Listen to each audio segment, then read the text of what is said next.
పిఠాపురంలో వివాదాలు పీక్ లెవెల్కి వెళ్ళిపోతున్నాయి.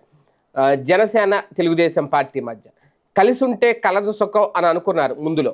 అలాగే కలిసి ఉంటే కలదు సుఖం అని నిరూపించుకున్నారు గెలిచిన తర్వాత. కానీ ఇది కలవడం వల్ల వచ్చిన సుఖం కాదు అని చెప్పి వాళ్ళకి వాళ్ళే చెప్పుకున్నారు. దాంతో అక్కడి నుంచి మొదలైంది అసలు వివాదం. ఇప్పుడు ఇది ఎక్కడి వరకు వెళ్తుంది అంటే, ఇప్పుడు అక్కడ ప్రస్తుతానికి అధికారంలో ఉన్న జనసేన పార్టీ ఎమ్మెల్యేగా పవన్ కళ్యాణ్ గారు ఉన్నారు పిఠాపురం నియోజకవర్గానికి.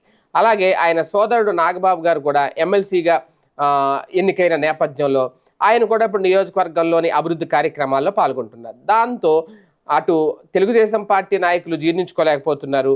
తమ ఇన్ఛార్జిగా ఉన్న తమ నాయకుడైన వర్మని కనీసం ప్రోటోకాల్ ప్రకారం కూడా వాళ్ళు పిలవకపోవడంతో, ఎందుకంటే కూటమి ప్రభుత్వంగా ఉన్నప్పుడు ఇద్దరు సమన్వయంతో ముందుకు వెళ్ళాలి, కానీ జనసేన అలా చేయకపోవడంతో దాన్ని అడ్డుకుంటున్నారు. ఎక్కడికక్కడ వివాదాలు చెలరేగుతున్నాయి. ఎక్కడికక్కడ ఈ ఇరు వర్గాల మధ్య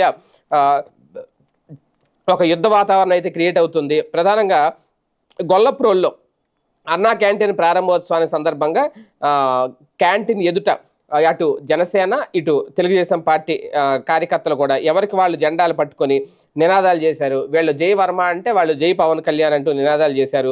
మొత్తం మీద పోలీసులు అయితే ఇరు వర్గాల్ని అదుపు చేసే ప్రయత్నం అయితే చేసినాయి. కాకపోతే ఏంటంటే అక్కడ నాగబాబుతో పాటు కొంతమంది ప్రముఖులు ఎమ్మెల్సీలు వీళ్ళందరూ వచ్చిన నేపథ్యంలో, ఎంపీ కూడా వచ్చిన నేపథ్యంలో ఈ వివాదం అయితే ఒక పీక్ లెవెల్కి అయితే వెళ్ళింది.